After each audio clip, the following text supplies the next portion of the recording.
let's get into the giant mailbag. What crazy thing did City do this week? It's time for Mattress running the numbers. Ready for the main event? The main event. Frequent Miler on the air starts now. Today's main event, your companion is now free to move about the country. Ding! We are talking, of course, about Spirit Airlines, right? No. Greg, so much into the holiday spirit that all he could think about today was Spirit, or either that, or he knew that this coffee mug had Spirit on it. But sorry, Southwest. That's not what we're talking about. Companions, we're talking about Southwest companions, Greg. That's right. We're going to be talking about how this is a great time to go for the Southwest Companion Pass so that you'll have the Companion Pass for 2 full years if you do it right, which is fantastic.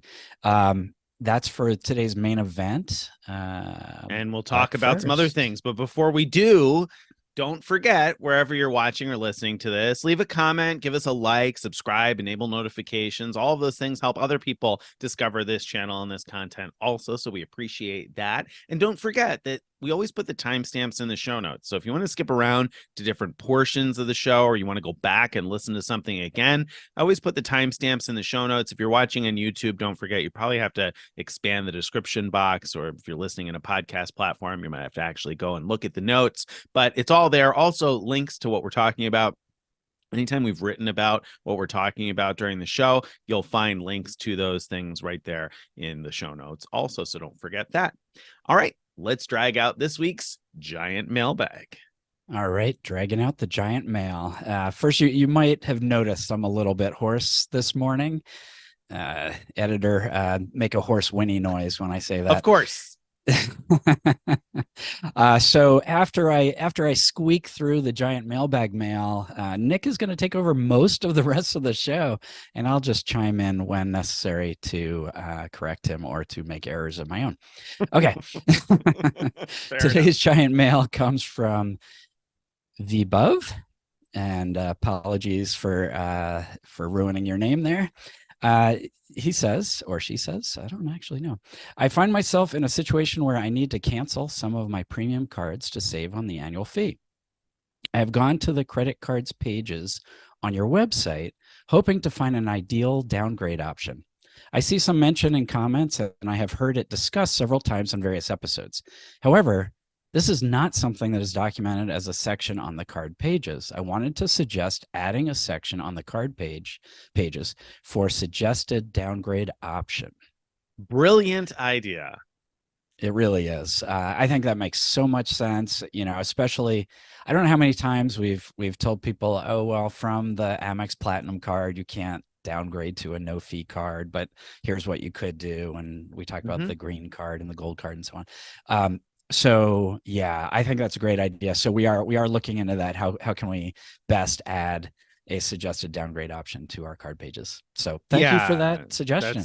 That's a very good suggestion. And over time, we're building out each of the card pages to be kind of a complete guide for that card. So that's definitely a section that we need in there, the downgrade path for every single card. But in the meantime, we're working that out, because that is, again, a great idea, because there's also different rules with different issuers. Some issuers you have to stick within a specific family of cards, and other issuers will let you change to almost anything. And who would know that unless, we have that on our card pages. So that's a really good suggestion that, we had obviously not thought of ourselves. So we appreciate that piece of feedback. Great to get that kind of feedback.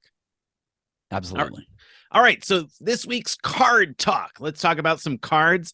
And this week's card talk will give you an idea of the downgrade path. So for card talk this week, we're going to talk about the Southwest Rapid Rewards credit cards. And yes, I said credit cards because there are not 1, not 2, not 3, not 4, but 5 different Southwest Rapid Rewards cards. I think it's the biggest co-branded card portfolio out there in terms of the number of card options, right? Delta's Delta's got 7. Delta's got them, if you count the business and personal as separate, That's true. even though they're nearly identical. And you should, because I'm counting business and personal as separate here. So yeah, so Delta's got it beat. It's true. But apart from Delta, Southwest, who would have known Southwest to be number 2? So Southwest got a whole ton of cards out there. You know what? I said that, and now that I think about it, I'm probably wrong about that too. American has a bunch too. Oh my goodness. All right. And there's so many Marriott cards. Southwest, there's a lot of Southwest cards. Oh yeah, Marriott has everybody built. All right, Greg, you were supposed to just hop into, well, correct me, I guess. But all right, boy. So let's start it off with the Southwest Rapid Rewards Plus card. That is the cheapest of the Southwest cards. It has a $69 annual fee, at least at the time of recording this. Comes with a couple of key benefits: 2 early bird check-ins per year. I think early bird check-in is standard $20 these days, or maybe it varies a little bit. Normally I see $20 anyway. So you can get that benefit twice a year if you want early bird check-in. Keep in mind that the value of early bird check-in totally varies. And I've mentioned this before, but if you're not really familiar with how Southwest does things, you can check in for your flight 24 hours before your first flight. That means if I'm starting somewhere like Albany, New York, my home airport, I'm almost always connecting through Baltimore. So I'm going to be able to check in 24 hours ahead of my Albany to Baltimore leg, but that's also going to check me in for the Baltimore to Orlando leg. So if you're starting in Baltimore, even if you get early bird check-in, you're not going to check in as early, I don't think, as my flight will, because my flight becomes eligible first. So early bird check-in, if you're located in a Southwest hub, ironically, is probably not going to get you the good boarding position you're hoping for, but it also may be almost entirely necessary, because everybody that was able to check in ahead of you, which is anyone connecting onto that flight, is already going to have scooped up the previous boarding positions. So you may want early bird even more, because now you're competing for the scraps of what's left. So it's just kind of an interesting way that works. So for those of us that are not located in hubs, it can often, be a decent value. And if you're in a hub, it's questionable whether you're not going to get the great boarding position you want, but you can at least probably avoid getting a C. So there you have it. You can do that twice a year with the Rapid Rewards Plus card. You also get 3,000 points at each anniversary. And so Southwest points are worth probably somewhere around 1.3 cents each, but let's keep it easy. We'll keep the math easy on all these and just imagine that they're worth a penny a piece. We know they're worth more than that, but we'll call them a penny a piece. So you get about $30 worth of miles and 2 upgraded boardings a year. I'm sorry, not 2 upgraded boardings, 2 early bird check-ins a year for $69. The card earns 2x on Southwest. Meh. You got lots of other travel cards on the market that earn better and have better travel protections. Then it also has 2x Rapid Rewards hotel and car partners, 2x local transit and rideshare, 2x internet, cable, phone service, select streaming. And, Southwest points are worth more than a penny each. So I guess a 2x category on a Southwest card is not bad, but I'd rather be earning better category bonuses on most of those things or other cards that offer more points per dollar. So again, not super exciting to me in terms of the bonus categories, but certainly a card that can be worth it for the welcome bonus and for those early bird check-ins if you just want the cheapest possible Southwest card. Moving up from there, you have the Southwest Rapid Rewards Premier card. This is, again, I'm just on the consumer card so far. So the Southwest Rapid Rewards Premier has a $99 annual fee, has the same 2 early bird check-ins each year, but comes with 6,000 points each year at renewal. So if you call that a penny a piece, again, $60 worth of points and the 2 early bird check-ins for $99. This one earns 3x on Southwest and all the same 2x stuff we just talked about a second ago. So slightly better earnings on Southwest flights. Then there's the Southwest Rapid Rewards Priority card. This is the most expensive consumer card. It's $149 a year for the annual fee. But this one, in my mind, is the best value of the various Southwest cards, or at least a close competitor with the expensive business card, which we'll talk about in a second. So at $149, you get a $75 annual Southwest credit. Now, that can be used on anything. So you can use that buying a flight. You can use that buying upgraded boarding. You could use that buying a gift card from southwest.com, I think.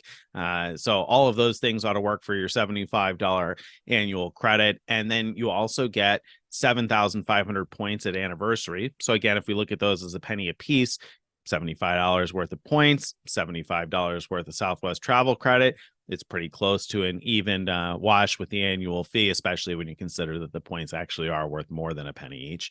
And it gets 4 upgraded boardings per year. These are the A1 to A15 boardings. You can pay for that 4 times a year and get automatically reimbursed for it. The value of that varies tremendously. I have seen that it used to always be $30 or $40, but now I've seen it as high as $80 for an upgraded boarding. So if you want an A1 to A15 position, you can do this on the day of your flight. You can now do it in the app. You used to have to do it at the gate, but you don't have to do it at the gate anymore. You can do it right in the app and pay for it there and get it reimbursed. So that will, bump you to the head of the line, so to speak. Though, of course, that's relying on there being positions left in the A1 to A15. Those boarding positions are reserved for people who buy Business Select. So as long as there haven't been more than 15 people who bought Business Select on your Southwest flight, then there will hopefully be positions left over. You don't have to use those on yourself. You could use them all on the same flight for you and 3 other passengers, but they just count for 1 segment each. So it's not going to be an entire direction, just a segment. So how does this differ then from early bird check-ins? And do you also get early bird check-ins with this card or no? No, you do not get early bird check-ins with this card. So early bird check-in means Southwest will automatically check you in starting, I believe, 36 hours before your flight. So it will automatically check you in. And I don't know how they determine, like, if you buy early bird check-in and I buy early bird check-in, I think what it does is if you bought it first, they'll check you in first, so to speak, starting 36 hours beforehand. And so you could end up, depends on how many people have bought early bird check-in, you could end up with an A boarding position, you could end up with a B boarding position. And in fact, I often have ended up with a B boarding position when buying early bird check-in because there were just so many people that must have bought early bird check-in also. So early bird check-in is going to get you a boarding position between A16 and the end of the line, so to speak, depending on how many people buy early bird check-in.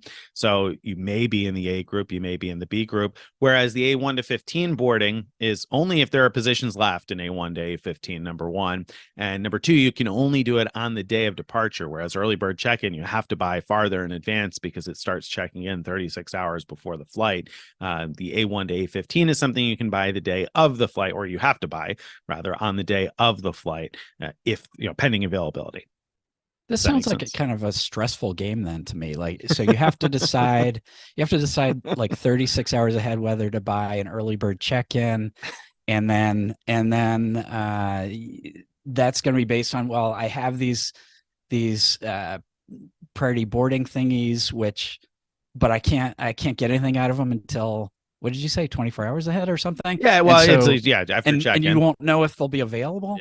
So is there sort of like does that cause any stress in your family? What? No, no, but no, for a couple of reasons. Number 1, I think the A1 to A15, comes in most handy when you don't naturally get a good boarding position. So whether that's because, you did early bird check-in and there were so many people that you got a high B number that you're not happy with, or maybe you didn't do early bird check-in and you forgot to check in 24 hours in advance, or you changed to a different flight the day of departure. And so now you just checked in after that. And so you're a C group, or you missed your flight and or missed your connection or something and have to get put on a different flight. And all of a sudden you find yourself with a C group. Those are the times when I find it most worthwhile to do this. We don't bother with this in my household for the most part because we're traveling with our young kids, and people that are traveling with kids under, I think, 6 get to board after the A group anyway. So even if everybody in the A group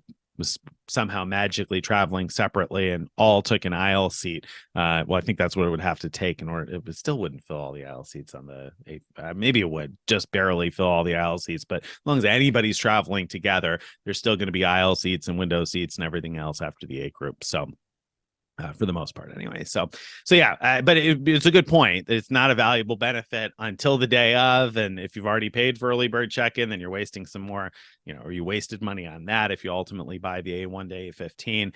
Good point, but that's the way that goes. One more question before we go on to the business cards. Why does Southwest like the letter P so much? So you've got the Plus, the Premier, and the Priority card. It reminds me of Marriott's B fixation, where everything is bevy, brilliant, bountiful, bashful, and so on. What's going on there? Clearly the person that took over the Marriott portfolio came over from the Southwest side, right? And they were like, no, it's all going to be the same letter, guys. You got to pick one. P is taken. All right. Oh, so they just drew another little loop at the bottom of the P to make it into a B, and that's what they did when they That's moved what over they to did. Marriott. It was very easy. Didn't take much more ink. It was Right. all okay. Yeah, there you go. So that's Gotcha.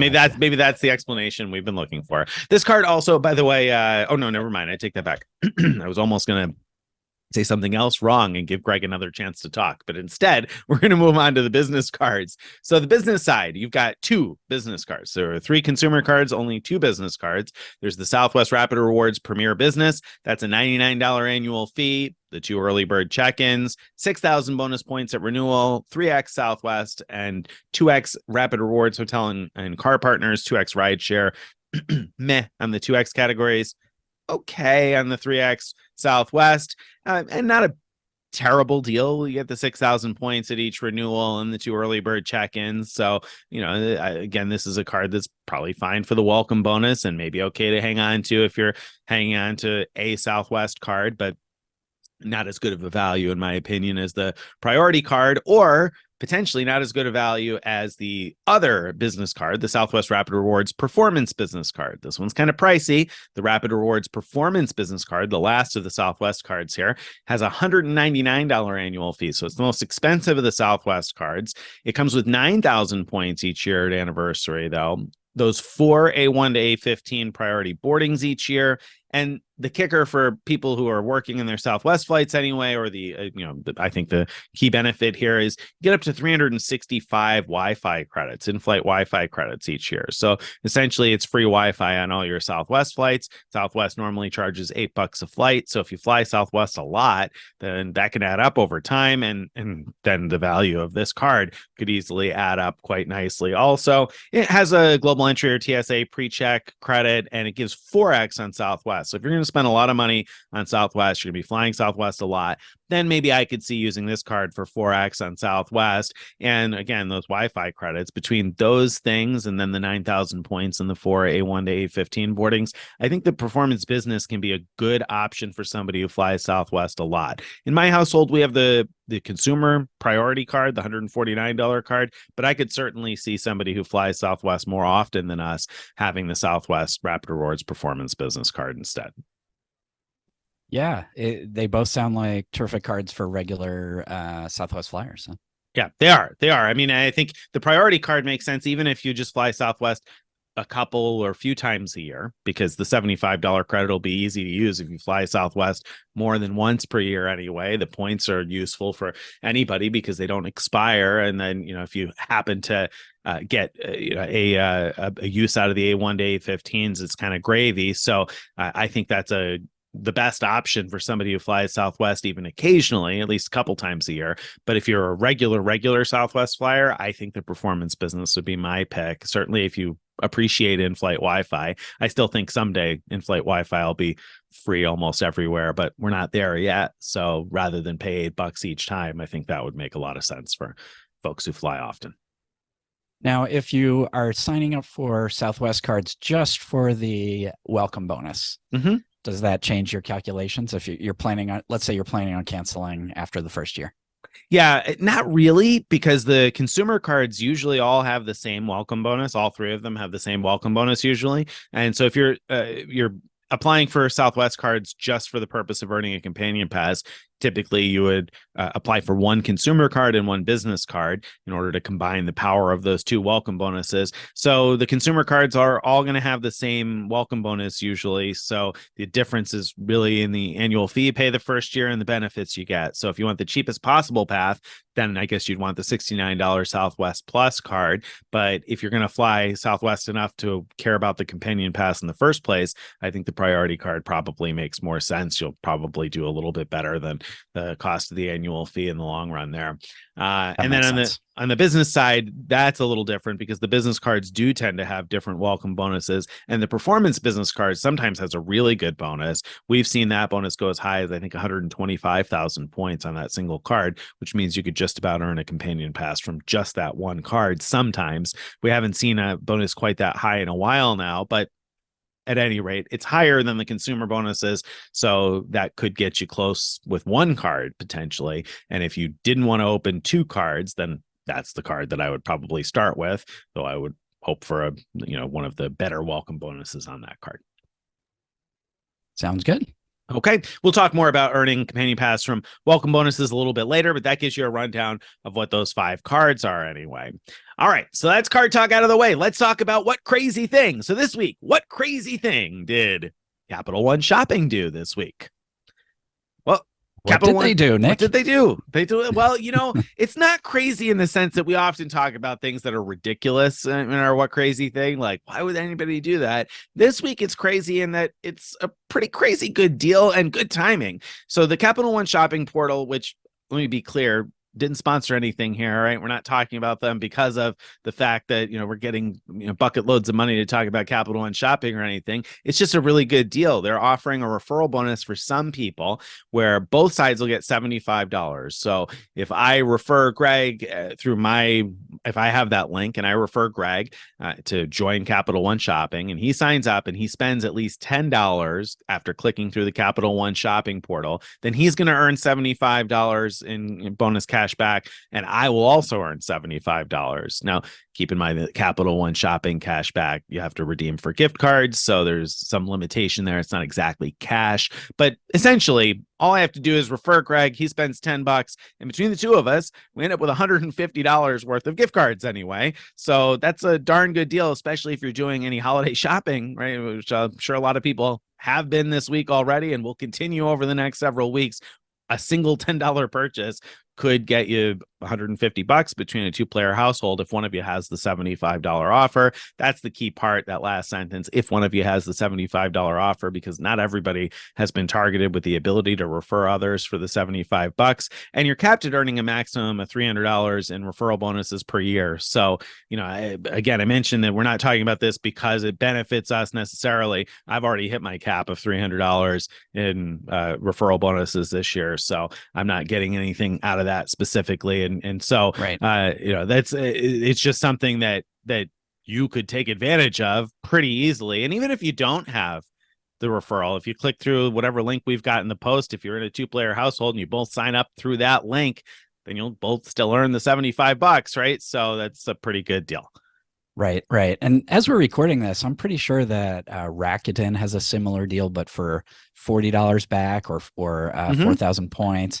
And Be Frugal has one for about $30 back. So, just with a few little purchases spread around these different portal bonuses, if you haven't already signed up for these portals, you do really well. It's a great rewarding way to be getting presents for others or for yourself, whatever. Yeah, no, it is. And I think what made the Capital One stand out to me is how much higher it is than what we see from others, because, we write a post about it when we see Rakuten has gone back up to $40 because they bring that around occasionally. But I think that's the highest I recall ever seeing is $40 for each side. So $75 for each side is almost double the best I've seen from another shopping portal. But great point that if you were to do several of these, and I've suggested that to people before that are new to the game, new to the hobby, I've said, hey, sign up for each of these portals and you can spend just a little bit of money and end up with quite a bit back. And certainly, when people are doing their holiday shopping, I think that is often quite appealing because, it helps to ease the sting, so to speak, of spending money at this time of year. Because I know a lot of us spend a little more than usual. And don't forget, when you're actually doing the shopping through these portals, in order to meet the requirements for the sign-up offer, you're also getting rewards from the portal on top of that sign-up offer. So that's it's like double dipping and getting nice rewards. For sure. And we've talked about Capital One Shopping a bunch of times before because they run some really good targeted offers too. And for anybody who's new, you don't need a Capital One card. You don't need a Capital One account. It's just called Capital One Shopping because Capital One started it. I think it's confusing because it makes people think they need that and they don't. Anybody can sign up for it. But they've run some really good targeted offers. I've seen lots of good ones lately. I keep getting 12% at giftcards.com, 15% at Hertz. I got 22% back at Allbirds. I bought some shoes. I saw 24% the other day at Home Shopping Network. I'm just getting a bunch of those types of things. Some of them up to 30% back at different stores. So it's worth we've talked about before, installing the browser extension, installing the app on your phone. And so I'll link to a post about the many different flavors of Capital One shopping so that you can kind of work your way through that and how to sort of at least monitor for good targeted offers. Yeah. And a quick tip on all that, Nick mentioned giftcards.com. Let's say you got that 12% back offer. You might be able, let's say you also got a 20% offer on a store that you really want to shop at. You might be able to go through giftcards.com, get a gift card to that store where you really want to shop. So now you've got 12% back from that initial purchase. Now go through Capital One shopping again to get to the store where you really want to buy something. Use that gift card that you bought from giftcards.com and get 20% there. So you're stacking then for 32% back in the form of gift cards, unfortunately, but otherwise that's amazing. Yeah, and the gift card options are pretty varied. They change from time to time, but if you're in Safeway land or one of the many Safeway grocery store brands, those are on there. And then there's lots of different hotels.com and DoorDash and stuff like that you may be likely to use. So you can check all that out again in the post that I'll link to. But that's a really good deal. And like I said, the other portal bonuses are worth checking out right now too. All right, that's the crazy thing. Now, let's talk about Mattress running the numbers. This week's Mattress running the numbers, we have a math problem for Greg the Frequent Miler. So Greg, we got to run these numbers here because this week we saw Avianca LifeMiles launch a 15% transfer bonus for people transferring from Amex membership rewards to Avianca LifeMiles. So you can get a 15% bonus. I can't remember the end date, but the post will be in the show notes. So it's for the next few weeks anyway. You get the 15% bonus if you transfer your membership rewards points. But this week, we also reported that there's a deal, I think it's exclusive through 1 Mile at a Time's link, to get a 165% bonus on purchased miles. So you'll get more miles than you ordinarily would when buying miles. And I think the 165% bonus, if it's not the highest we've ever seen, it's the highest it typically ever goes. I think maybe one time we saw 175%, but 165 is usually the cap on the LifeMiles sales in terms of how high they go. So my question for Greg the Frequent Miler is, I've got 100,000 membership rewards points and I want Avianca LifeMiles. Should I transfer to Avianca LifeMiles for the 15% bonus, or should I cash out my points and buy Avianca LifeMiles? Well, wow. If I remember right, the cost to buy LifeMiles with the 165% bonus comes to about 1.25. Am I remembering that right? That's correct. Okay. You have to transfer more than 21,000 miles in order to get the full 165% bonus. So as long as you're transferring more than 21,000, yes, the cost is 1.25 cents per mile. Right. So if you're starting with, let's say, 100,000 membership rewards points, if you just do the transfer bonus, you end up with 115,000 LifeMiles. If you cash out your membership rewards points, it depends how you cash them out. If you have the Schwab card, then you could cash out 100,000 points for $1,100. Right. If I'm remembering right. That's right. Yeah. All right. So how many LifeMiles could you buy for $1,100?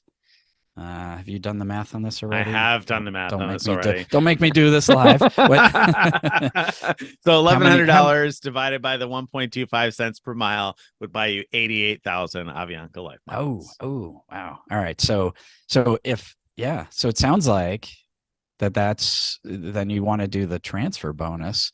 If that's your goal, as opposed to anything else. I guess the question I'd have is, do you have some other kind of currency that cashes out at 1.25 or better, in which case you might want to do that instead? Yeah, and I think that it can make sense to buy Avianca LifeMiles. And it's important to note that when you do get a transfer bonus to Avianca LifeMiles, you're transferring to something that's not necessarily out of reach to buy, so it's you're not getting the same outsized value as if let me take that back.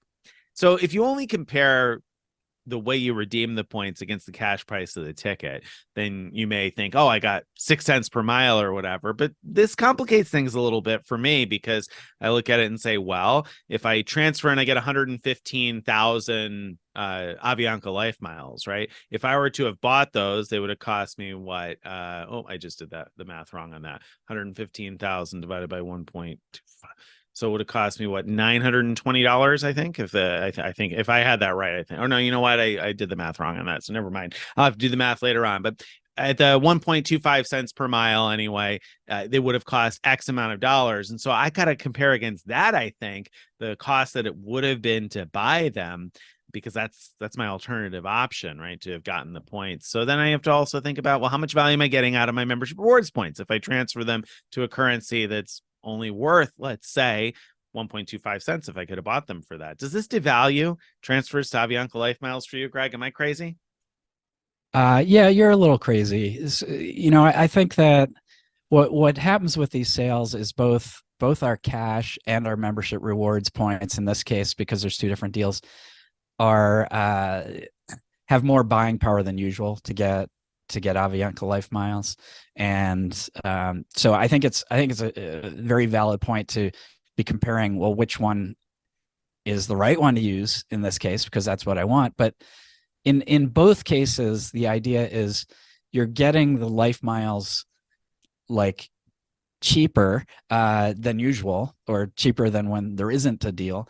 And then when you go to redeem them, you're hopefully getting a lot more value than what you paid. And yes, I know when you're talking about transferring membership rewards, it's a little iffy to say, a little hard to say how much did I pay, but I would still base the I would still say, with membership rewards, that as long as I'm getting more than around 1.5 cents per point value compared to the cash rate that you'd otherwise have to pay, I'd be happy with that. Yeah, I think that's probably a solid point. I did do the math, by the way, and the 115,000 points that you would get if you transferred 100,000 membership rewards to Avianca LifeMiles, you end up with 115,000 points. You could alternatively buy that 115,000 Avianca LifeMiles with this sale for the equivalent of $1,437.50. So you're better off transferring than buying if you have the membership rewards points to transfer.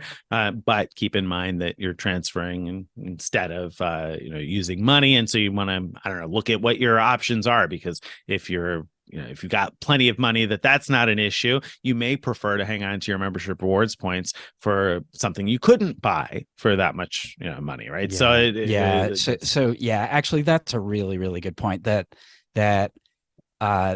if you don't have sort of an almost infinite number of membership rewards points, which I imagine most listeners don't, then if you're transferring your membership rewards in order to get a slightly better deal than buying the points outright, that's giving up much better deals that you might be able to get in the future by transferring to a partner for an amazing deal. Maybe you're planning a big ANA around the world trip, or you're planning a big I don't know, an Air Canada Aeroplan award, and you're going to need those membership rewards to transfer for those situations. If you instead use them for this deal where using points is just slightly better than buying, it gets tough. There's no other way to get ANA miles, right? I mean, if you're somebody who's going to use ANA, you can't really just buy those later on. Maybe they sell them, but I haven't ever heard of it. If they do, then I'm sure it's not a good deal. But whereas this you could buy. This is essentially a thing that is purchasable. So and these bonuses do come around often enough. So I know some people question the value of transferring to Avianca LifeMiles for that reason, because you can often buy them reasonably. I still transfer plenty to Avianca LifeMiles because I don't really want to buy them. That's what I've been doing. But I think it's like Greg made a great point there, that you may prefer to hang on to your membership rewards points for something money can't buy, so to speak. Yeah, it kind of depends how many you have. If you're extremely flush, then go ahead and do it. Why not? Right. And if you're hanging on to them for specific things that you're hoping to get enough points for, then this might not be the best way to use them. Yep. There you go. All right. There was Mattress running the numbers. Let's talk about award talk. So this week's award talk is relevant to the main event. we're going to talk about Southwest. Should you book your Southwest travel via the Chase travel portal? Because this week within the last week anyway, Chase launched the ability to book Southwest Airlines flights via the Chase travel portal online. And this is news because Southwest flights long have only been available at southwest.com or via Southwest, not via online travel agencies. And so Chase somehow broke through and got Southwest to allow them to sell Southwest flights through Chase Travel, which is great news in a lot of ways. There's some pros behind that. One of the pros is that the prices are usually the same.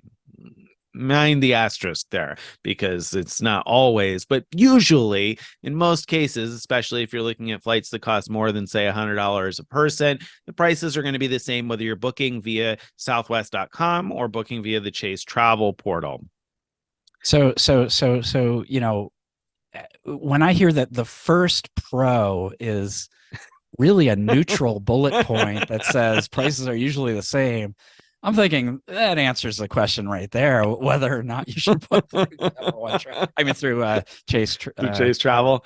Yeah, it definitely dampens the mood some, doesn't it? The celebratory tone takes a different feel after you hear that part. Yeah, well, because we'll get to the cons in a second. Hold that thought. Prices are usually the same. All the same fare options are there. It doesn't look like it. I don't understand why they did it this way, but when you search in the Chase travel portal, it only shows 2 fare types. And when I say fare types, I mean want to get away plus, anytime, or business select. Those are your various options with Southwest. And it only shows 2 at a time. And it's not necessarily the 2 cheapest. It's not just want to get away and want to get away plus. Sometimes you'll see want to get away plus and anytime, or business select and want to get, I don't really understand what they're doing there. It might be the 2 that are available.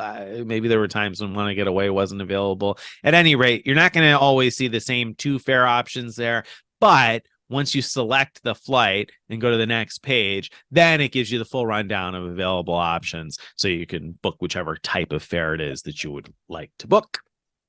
And so the main argument in favor of booking via the Chase travel portal would have been, I would have been excited to make it, that you could do better booking via Chase travel if you've got the Sapphire Reserve, because the Sapphire Reserve, of course, makes your points worth 1.5 cents per point when you book through the Chase travel portal.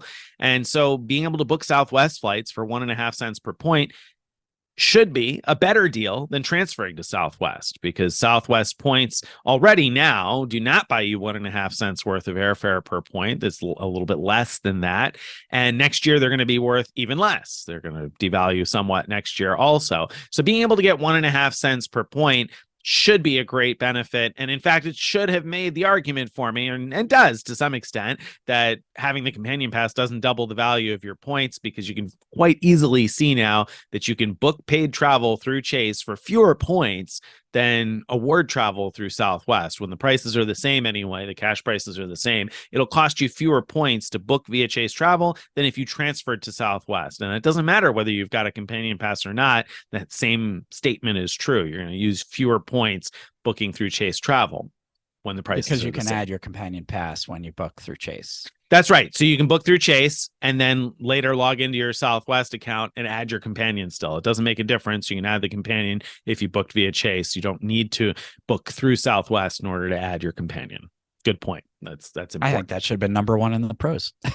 Well, yes, but anyway, go ahead. Maybe, except I expected that would be true. I mean, as it stands now, it doesn't matter who books your flight. If I have a companion pass, I could book my flight with my credit card or my points, or Greg could use his points to book me a flight. I can still add my companion. Greg could use his credit card to buy me a flight. I can still add my companion. So there's never been a restriction. Stuck on me using my credit card, aren't you? I mean, it's okay if you want to, Greg.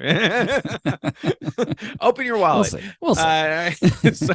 So anyway, I wasn't surprised that you could add a companion if you book through Chase, because there hasn't really been many restrictions in terms of when you can or can't add a companion. But yeah, I guess that is a plus. You still can add your companion, so that's no problem at all. And you can add early bird check-in too. So it more or less behaves like any other reservation you make through Southwest. I made a dummy booking, so to speak, an experimental booking. And so within 90 seconds of booking via Chase, it showed up in the Southwest app under upcoming trips. And it was very easy to add a companion, all the same stuff as usual. It looked just like had I booked via Southwest, except for a couple of things. First thing up is that I mentioned prices aren't always the same, because Chase seems to have some minimum pricing going on. So the cheapest that you'll find a want to get away fare via Chase is $79, and the cheapest want to get away plus that you'll find via Chase is $84. Doesn't matter how much Southwest is charging for those flights. Chase charges a minimum of $79 for want to get away and a minimum of $84 for want to get away plus. So when you're looking at a really cheap flight via southwest.com, i.e. one that costs less than $79, it's going to be cheaper via Southwest. And how much cheaper could totally vary. I showed an example in the post I wrote this week where the want to get away fare was $39.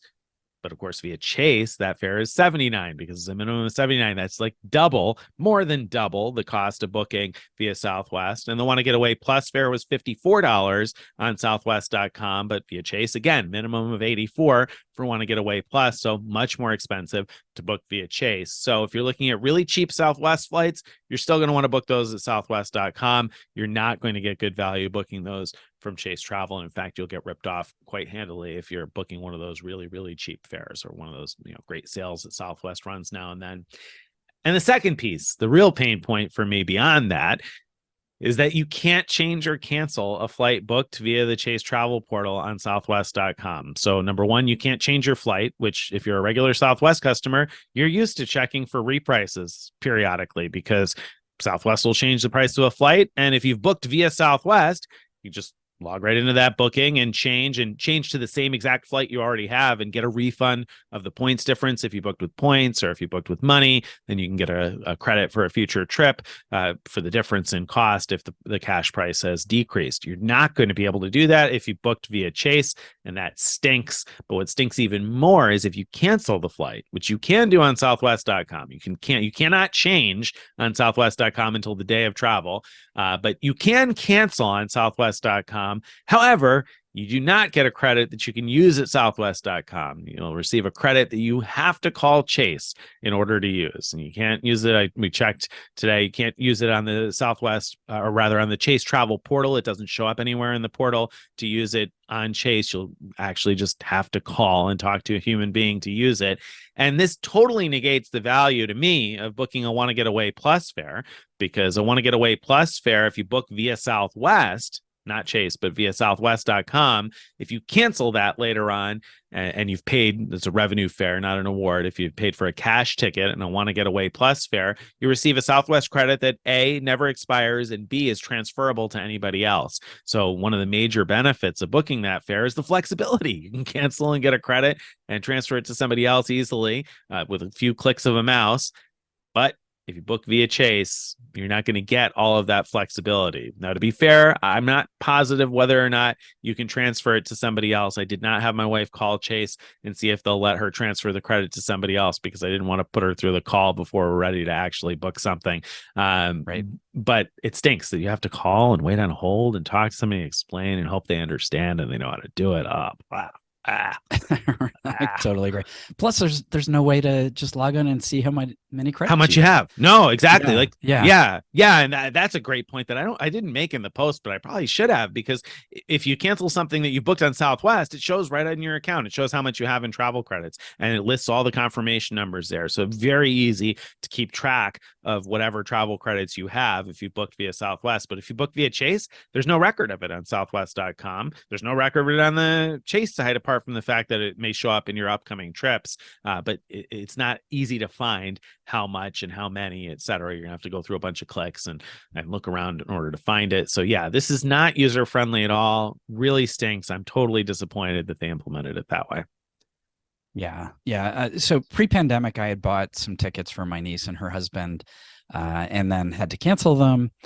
And yeah, I forgot all about the credits. And I think before they expired, I did get an email from Chase about like credits that were still there, but I ended up not being able to use them. And that stinks. It's just All right. So I think the moral of the story is you probably don't want to book Southwest flights via the Chase Travel portal, which is really a bummer because I thought this was going to be a great way for people to get better value out of their points. And the truth is you can get better value out of the points, but if you got to change or cancel, you're in for a headache, and that's too bad. So the flexibility has long been the Southwest advantage, and nowadays other airlines also have flexibility similar to the advantage that Southwest used to have. So it's not as much of an advantage as it once was, and now here you're going to take away a lot of that advantage by booking via Chase. So not happy about that, but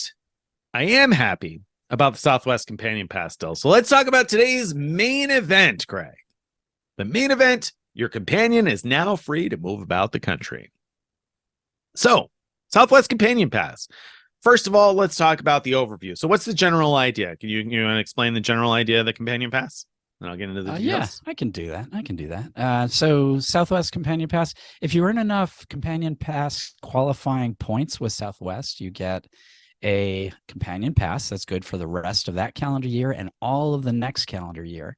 And what that means is you can buy any Southwest ticket for yourself and add your named companion for free. And it doesn't matter whether you book that flight for yourself with points or with cash or through the Chase portal. Don't do that. You can still add your companion for free. And so it's obviously incredibly valuable to get that. And this is a great time of year to be getting ready to get it for early January. It absolutely is. It absolutely is. Before I get into why that is, I want to also mention that you can add your companion anytime up until they stop selling tickets for the flight. So as long as there's a seat for sale on the flight up to 10 minutes before departure, when they stop selling tickets, you can add your companion. So I could buy my ticket today for a flight in March, on March 20th, and then on March 19th decide, oh, my companion is actually available and can come with me, and I can add them on March 19th. It doesn't matter if I bought a want to get away fare now, the cheapest fare possible, and on March 19th there's only anytime or business select available. Doesn't matter. I can book the companion for free. You just pay the taxes. So if it's a domestic flight, $5.60 each way most of the time.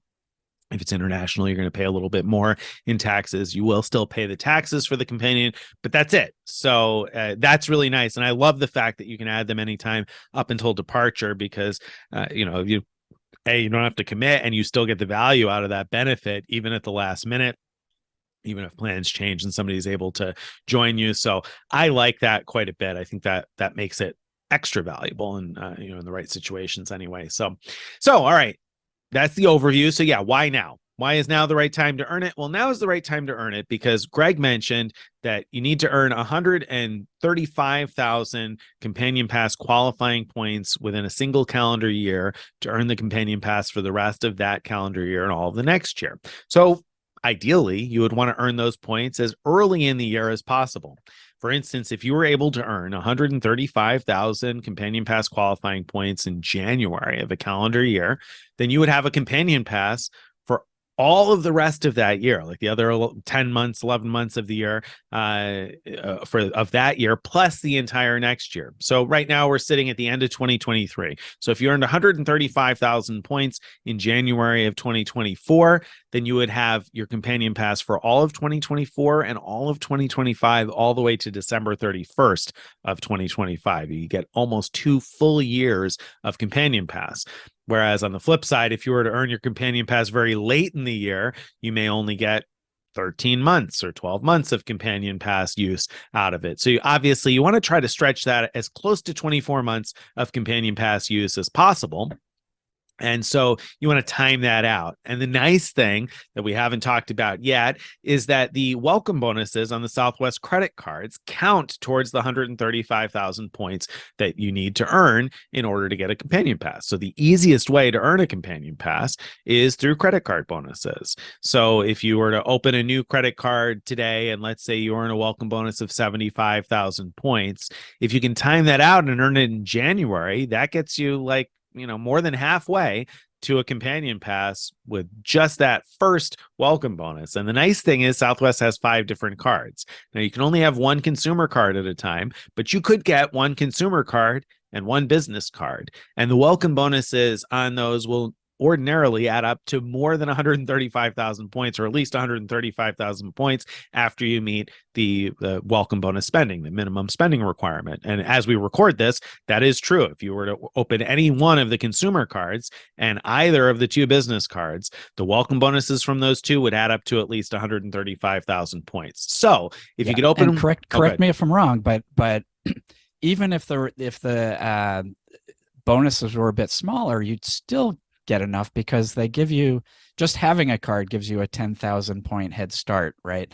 So you really, as long as you have any card, any Southwest card, not just any card, but any Southwest card, you're gonna start with 10,000 qualifying points. So you'll really only need 125,000 extra. That's true. That's true. We do sometimes see the consumer cards dip as low as 40,000 points on the welcome bonuses, though. And so if you were to open one with a really low welcome bonus, then it might be harder to get enough points with two welcome bonuses. It's still possible, but might be harder depending on which business card you get and what bonus. But at any rate, yes, that's a great point, that having any one of the Southwest credit cards gives you 10,000 Southwest Companion Pass qualifying points. Not 10,000 points you can redeem, 10,000 points towards the 135,000 that you need to earn. Now, you don't need all 135,000 in your account at one time. You can earn the welcome bonuses and start using the points right away. However, you do need to earn all 135,000 points in the same calendar year. So let's say you were to open a consumer card, a Southwest consumer card today, and a business card today also. So you open one of each.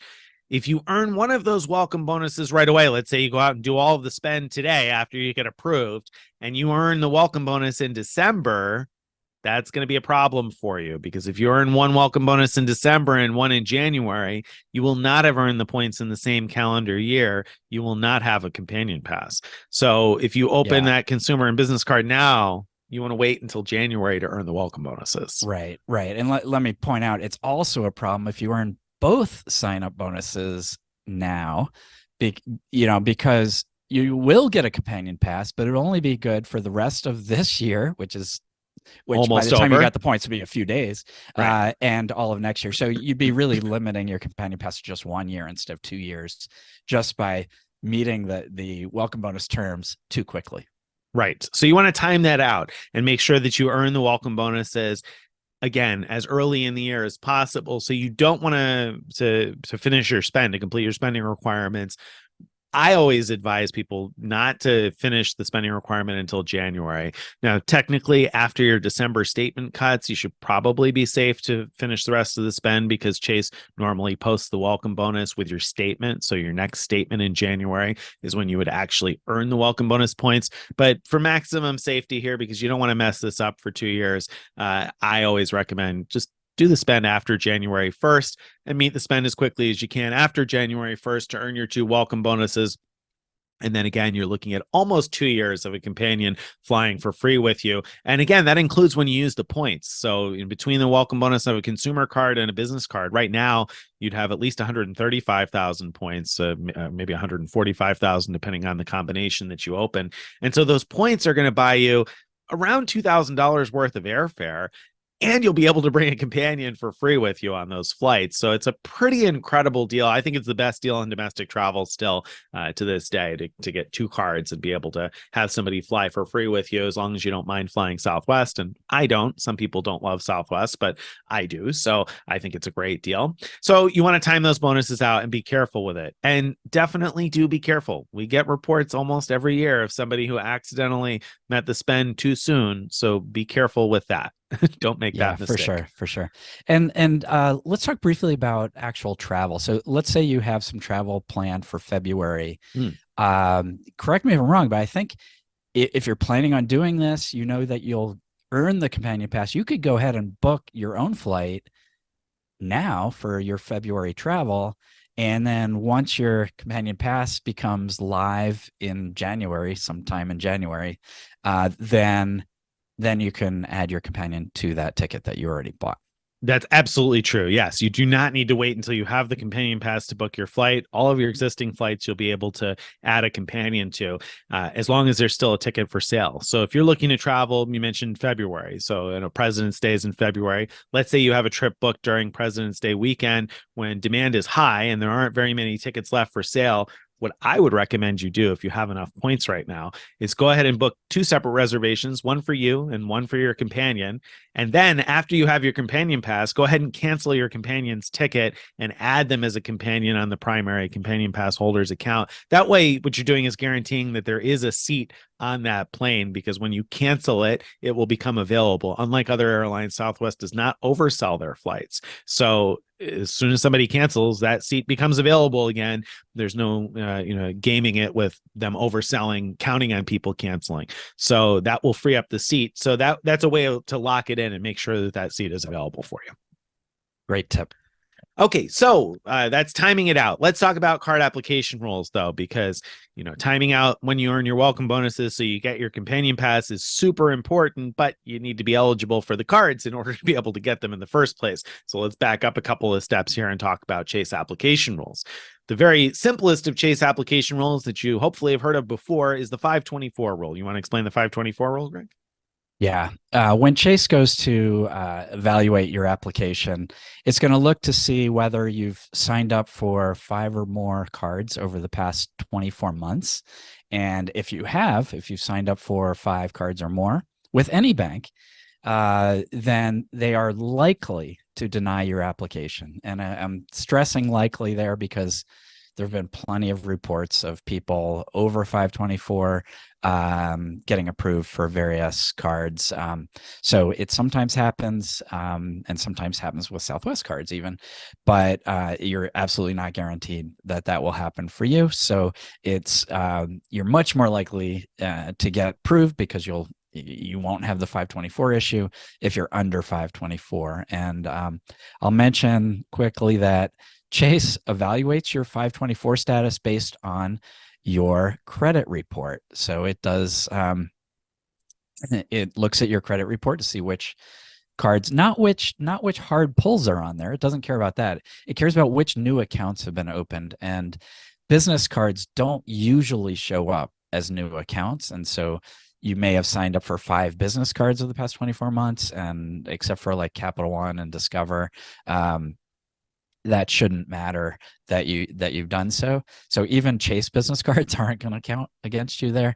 But the personal cards you've signed up for with any bank will show up there. And so that'll be counted.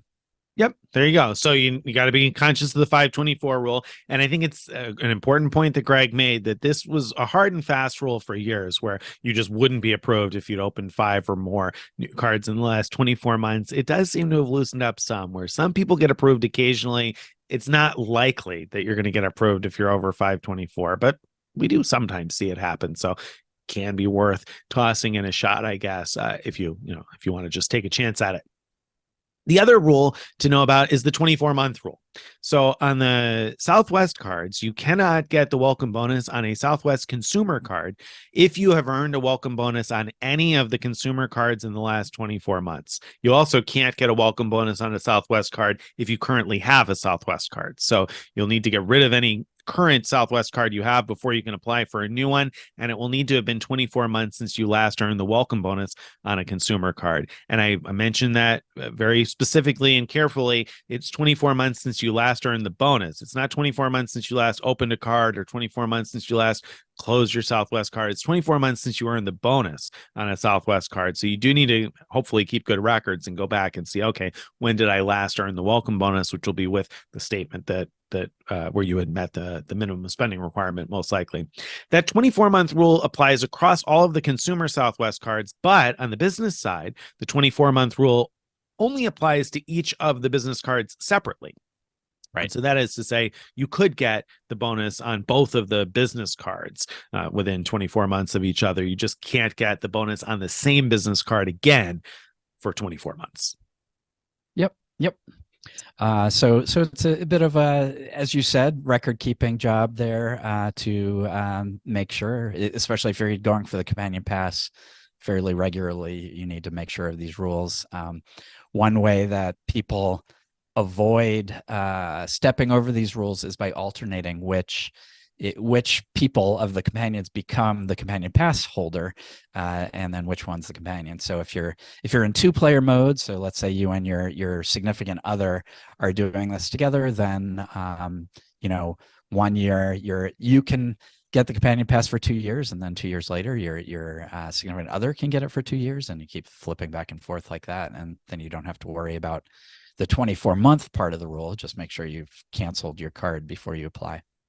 Yeah, and the rule of thumb is to give it like a week at least after you've canceled. We've heard success reports sometimes of people canceling and reapplying very soon after canceling, but then other people run into issues with it. I think 3 days, 5 days, something like that is supposed to be the actual minimum. I always tell people wait a week or so after you cancel before you apply again to make sure that the system has realized that you're no longer a Southwest cardholder. It just takes a little bit to get out of the computer system. So keep that in mind if you got to cancel one. Is there an ideal two-card combination? And this is a kind of a question Greg asked me earlier, and I sort of punted on it a little bit and said, it doesn't really matter. But I guess it depends on your objective. If you want the cheapest possible combination, then you'd want the Southwest Plus card, which has a $69 annual fee, and the Southwest Premier Business card, which has a $99 annual fee. If you get those two cards while the consumer cards are featuring an increased bonus, like they are right now as we record this, then you would have a companion pass after meeting the minimum spending requirements, and you'll have only spent $168 in annual fee total. So that's a pretty good deal. Excuse me there. Now you somehow you're infecting me over the computer waves here, Greg. Yeah, making me hoarse. Sorry about that. I feel bad. Hopefully this is not contagious across the podcast platforms. Hopefully not. My goodness. Yeah, wow. I'm sorry for everyone out there if you start getting the sniffles or sore throat. Oh boy. Blame me. So that's your cheapest combination. But personally, I would, like I said, I think the Southwest Priority Card is a keeper for somebody who's going to fly enough to want the companion pass. So I think if you're going to fly enough to want the companion pass at all, you should probably be getting the Priority Card on the consumer side. And then on the business side, I don't think it matters as much. It really comes down to whether or not you value those Wi-Fi credits very much. And if you do, then, great, get the performance business card. Otherwise, get the cheaper business card. I don't think it's as consequential there as long as you're opening. Although the performance business card has a bigger welcome bonus, that's probably worth more than the annual fee difference. So that probably is a better bet for most people too. That's a good point. That's a really good point. It does come with more points than the Premier Business Card, and it is more than enough to make up for that difference in annual fee. So that's a very good point. So I guess that would be your ideal two-card combo, and then you could downgrade or get rid of them. So that's something to keep in mind. Now, when I talk about a keeper, I mentioned the Priority Card, I think, is a keeper for a lot of people. One reason that you may be interested in keeping these, if you have a lot of people in your life that you may talk into getting a Southwest card at some point, is because referral bonuses count towards the companion pass. And we should probably talk about what things count towards the companion pass. It's not just credit card bonuses. That's the easiest, quickest, fastest way to earn a companion pass is with 2 welcome bonuses. But there are a lot of other things that count towards companion pass qualifying points. So if you aren't in the market for 2 new credit cards, or maybe you only want to open 1 new credit card, not 2 of them, what else counts? Well, referral bonuses count towards the companion pass. And I think still now Chase has been offering, I think, 20,000 points per referral. So if you refer just a couple of people, that can be a significant dent in the number of points that you need in order to earn the companion pass. And if you time out those referrals at the right time, again, so that you'll earn the points early in the year, that can certainly be helpful. There's a limit as to how many points you can earn from referrals each year, and that's changed over time. So I think right now, the maximum you can earn is 100,000. I think it's 20,000 points per referral up to 100,000 points. So you can't earn a companion pass entirely through referrals unless you time that out in a really kind of special way. If you get your referrals late in December, then you can get your maximum 100,000 points from this year, but they won't actually post until your statement from next year. So you can kind of double up referral bonuses that way. How does the timing work? So let's say you have a Southwest card now, and you refer a friend now, telling them about how great it is to sign up for Southwest cards now for the companion pass. Will the points you earn as a referral count for this year, which you don't want, or will it count for January, which you do want? It will count when the points post to your Southwest account, which normally is the second, I believe, the second billing statement after you refer someone. So if I refer you right now and my billing statement ends next week, let's say, I don't know, let's say it ends, we'll keep it in November. So November 29th. If I refer you right now, I'm not going to get those 20,000 points with my November billing statement, but I think I will on the December statement. So then they would count this year. However, if I wait until after my November statement posts, and then I refer you before anytime after that, I guess, actually, anytime after your November billing statement, then those points typically won't post until your January statement, and then they will count towards next year's earning requirement. And the reason that's important is because if you're going to refer a lot of people, if you're in a situation to be able to refer a lot of people, that's important because you can earn up to 100,000 points per calendar year, but they count your earning based on when people sign up for the card, even though the points don't post until later. So if I earned 100,000 points from referrals in late December, then that would be my 100,000 2023 points, but they're not actually going to hit my Southwest account until 2024. So they're going to count towards the 2024 Companion Pass, but towards my 2023 limit with Chase in terms of earning referrals. So then I can refer new people starting on January 1st, counting towards my 2024 Chase limit that will also post to my Southwest account in 2024. So that's where you can kind of double dip and you could earn a Companion Pass just from referrals. So let's say a family of four wants the two adults in the family to each earn a Companion Pass. Can they each sign up for one Southwest card and then refer each other for the second card? So that can you refer though across from business to personal and Southwest like that? Yes, Southwest has multi referrals these days. So yeah, you could certainly do that and refer each other and get those bonuses also. And you extra should points that way, which you wouldn't necessarily need in that example. But maybe if you each only wanted one card, maybe doing a referral to each other helps you each get closer to the 135K. And so maybe if you did one more referral outside the family each, maybe that gets you there somewhere close to it anyway. It depends on the welcome bonuses. A couple of years ago, I wrote a post about earning 2 Companion Passes. So for both players in a household with just 3 new cards by doing exactly what you're talking about. One person would sign up for, let's say, the performance business card that often features an 80K welcome bonus. And so if I signed up for that and I referred my wife to also get one of the business cards, I'd get the 20,000 referral points for that. So now I'm at 100,000 points potentially I've earned between the welcome bonus and that. And then I also refer my wife to get a consumer card. There you go. Yeah. Then I get another 20,000. Now I'm at 120,000 points, and she's going to earn enough points from those 2 welcome bonuses, and I'll be really close because you get the 10,000 qualifying points for having one of the cards, and I'll have that one card. And then with the minimum spending requirement, also I think you're at 135. So yes, you could get a Companion Pass with just 3 cards between 2 people. I'll link to that post that I wrote about that in the show notes. Excellent. Yep. So and then there are lots of other things that count towards the Companion Pass also. Most of them are not going to be ways to stack up tons of points at once, but points you earn through the shopping portal, the Southwest shopping portal, count towards the Companion Pass, not those short-term bonuses like spend $500 and get an extra, 1,000 points or something that they run that goes across all of the stores in the shopping portal. Those bonuses don't count towards the Companion Pass, but if you're shopping at Macy's and it says 5 miles per dollar at Macy's or 5 rapid rewards points at Macy's, those 5 rapid rewards points per dollar you do count towards the Companion Pass. You can also earn points by linking up with like rental car companies and certain hotel chains, etc. So we've got a long post, a complete guide to the Southwest Companion Pass that I'll link in the show notes that explains all of those other ways to earn points. The other fast track to earning points is signing up for SWA Biz, or actually referring new businesses to SWA Biz, which is sort of a managed travel thing.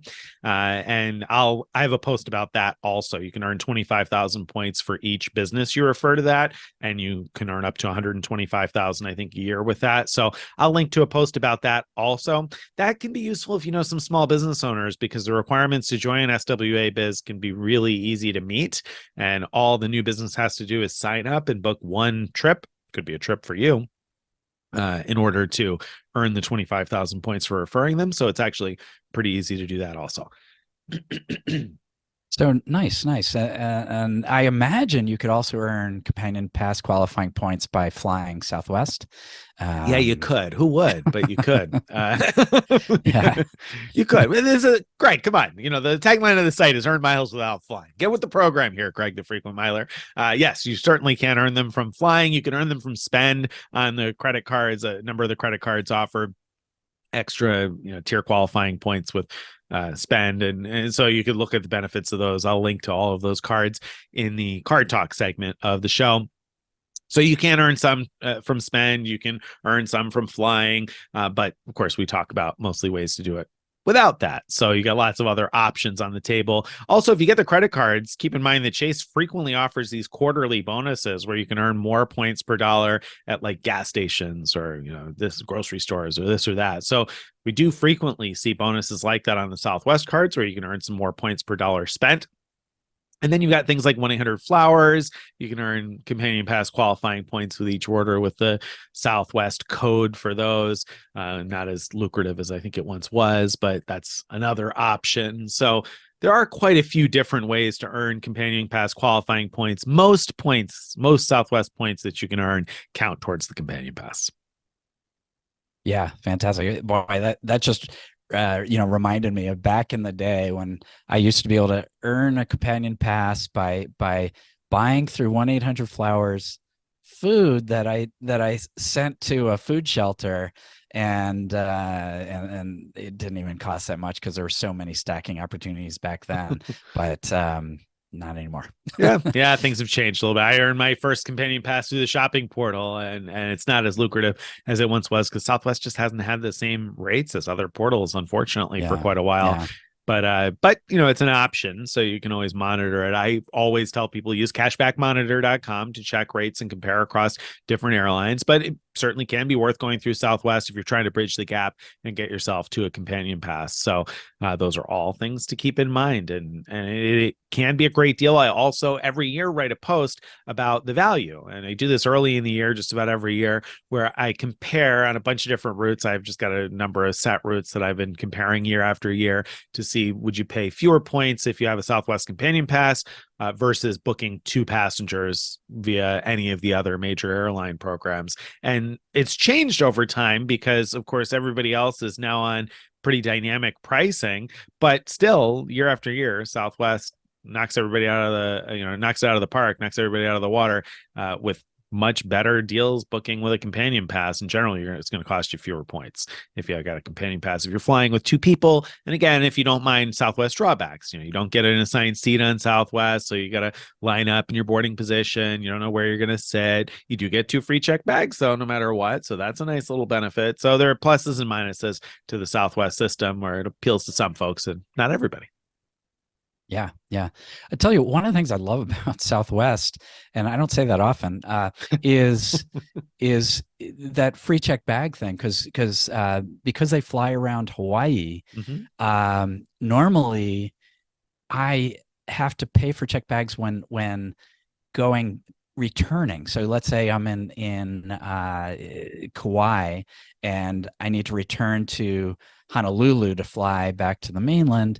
That flight before Southwest flew there was always on Hawaiian Air, where I wouldn't get free check bags, and now you can hop around the islands on Southwest, and so that makes that little thing much better.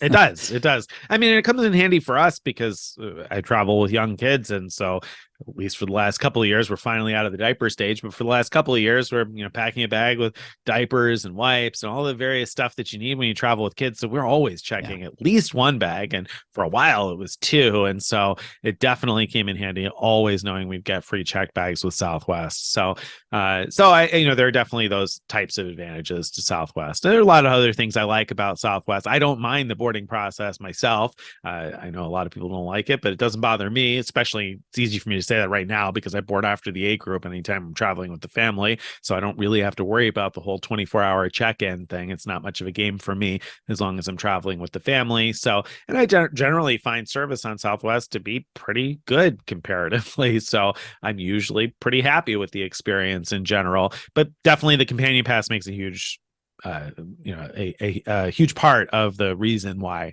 we like Southwest as much. Without the companion pass, I'm sure we would probably have to compare more, in terms of our options. Although now that we've got 4 people, we really need to think about a second companion pass in my household. Otherwise, Southwest does not always become such a great deal because their prices have risen. So they are not always a great deal. And because their awards are based on the cash price of the ticket, there are times when Southwest is certainly not our best option if we don't have a companion pass. With a companion pass, it still frequently is, even when their tickets are more expensive than other airlines. But we have 4 people, so should I be going for another one? I don't know. What do you think, Greg? Are you going to go for Southwest Companion Pass? We just talked about what a great deal it could be and the easy ways to get it. I mean, it's low-hanging fruit, right, Greg? Are you going for it? No, I'm not going for it. I just don't fly Southwest often enough to make it make any sense at all. They don't have a great route network out of Detroit. So even if I wanted to fly them a lot, I probably wouldn't. So it doesn't make any sense for me at all. But yet you had a companion pass that you earned through the 1-800-Flowers. I did, and I also had it by buying stuff through the portal back in the day as well. Yeah, so I've done it all kinds of different ways in the past, totally because it's part of the game that I enjoy playing, and I've never managed to get much value out of the companion pass when I've had it. But in those cases, the ways in which I got it were also cheap ways to get Southwest points, which I have over time used here and there to where, I have gotten good value from the points that I acquired in the process of getting the companion pass. So I don't regret having done that.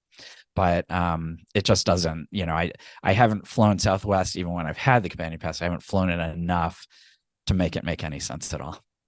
Yeah, I'm very tempted because I feel like we have one and we've had one for years, and now we've got 4 people, so it would make things a lot easier. Except the problem is we haven't been traveling as much domestically, and so we haven't used it very much these last couple of years. Ever since the pandemic, really, we haven't used it a ton. And next year, I've already planned out most of my travel for the year, and very little of it is domestic, and some of that is flying United via Turkish already. So I'm not going to fly Southwest as many times next year as I typically would.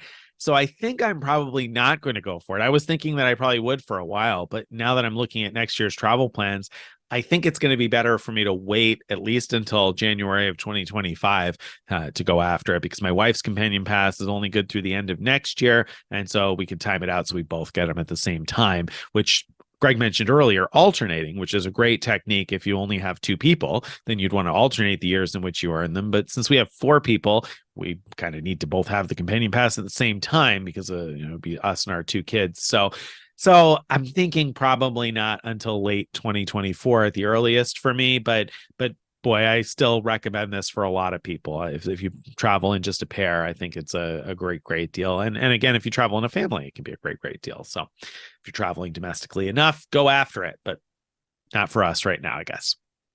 All right.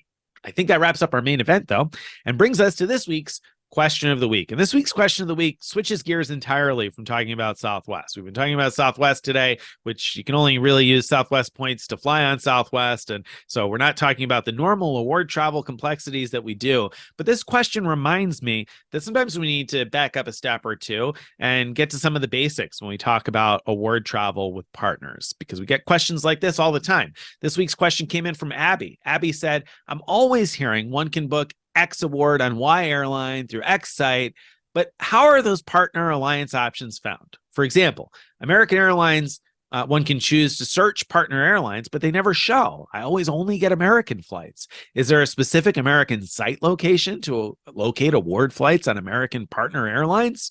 Thank you very much. You guys are the best. Masterclass in the hobby, Abby.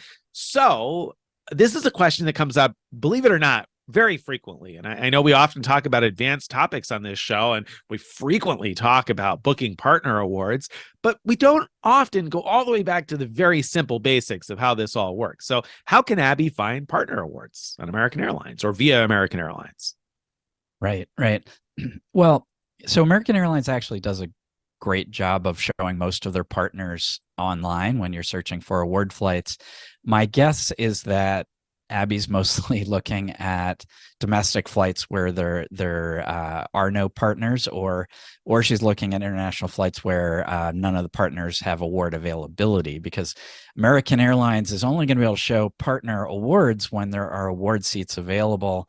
Often there are not for any given route. So we've talked before about award booking, award searching tools that help you find awards, and that's really where I would start. You could start with a free tool like Points, which is really good at looking at all your options, and it'll show you, for example, that British Airways flight that's available to book with American Airlines miles. It'll show you right on the screen there. And so just search for, what flights you want on a tool like that, and then you can look in the search results at what comes up, and then figure out, can I use my American Airlines miles to book that? Can I use my United miles, whatever, to book that partner flight?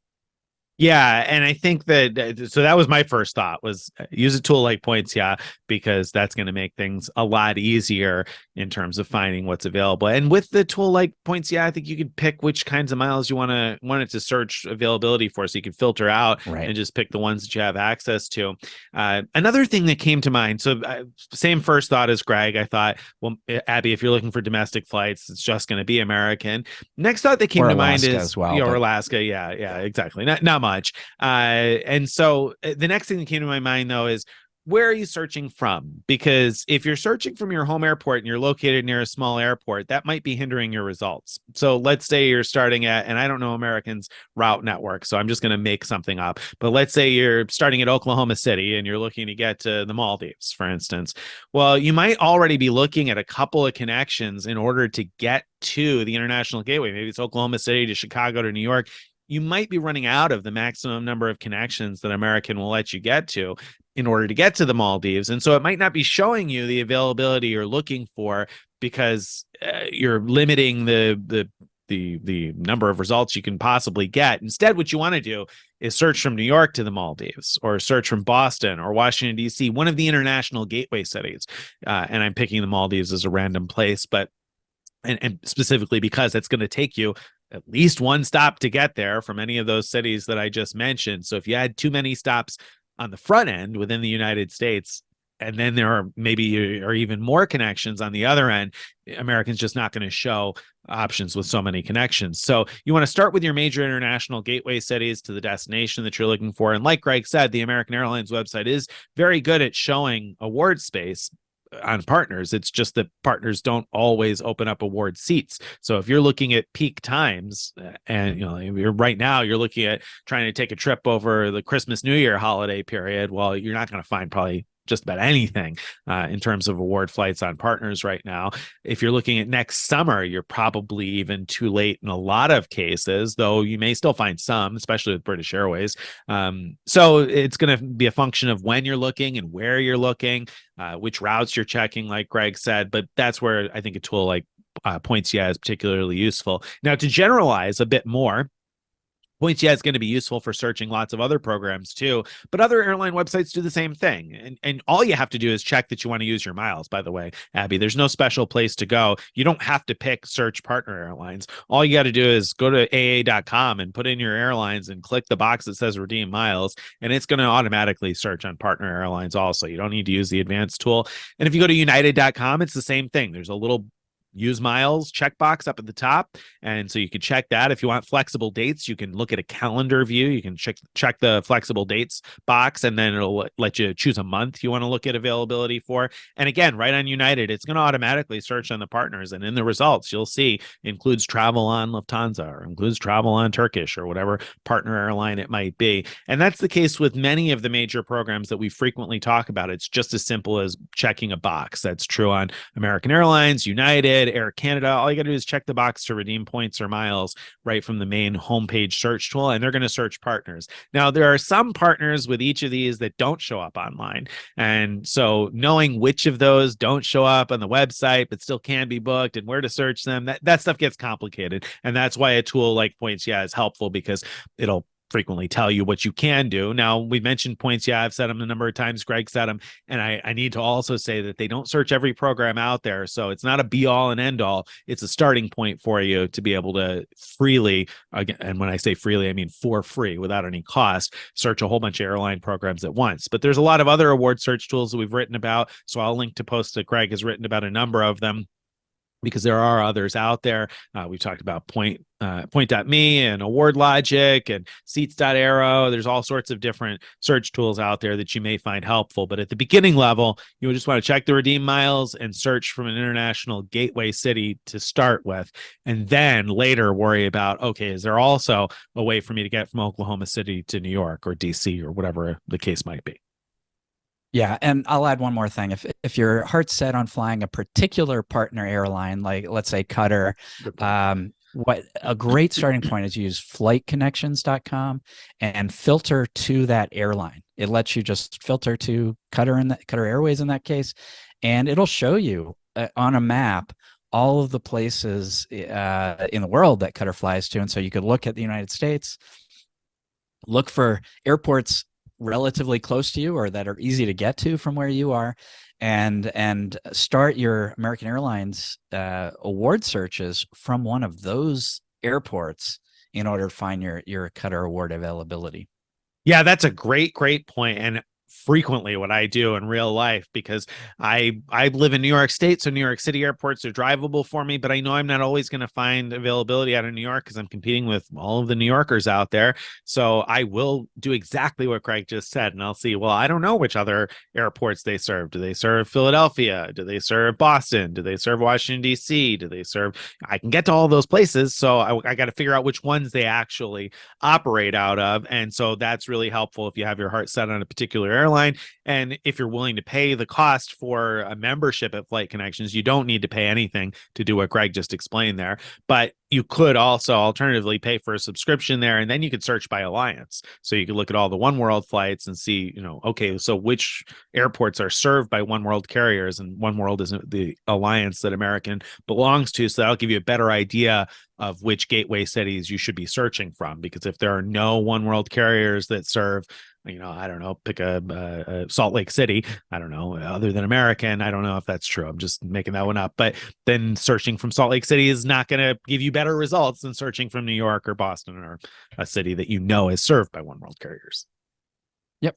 All right. Hopefully that helps Abby and other people that are in Abby's position as a starting point anyway. And I will also link to a beginner's guide to sort of finding and booking awards, because I've written one of those also that I'll link to hopefully help you out with that, Abby. All right. We are out of time for today. If you've enjoyed today's episode, and I hope you have, you can come back and see us again, but you can also subscribe. You can go to frequentmiler.com/subscribe to join our email list and get our posts in your email inbox each day or each week.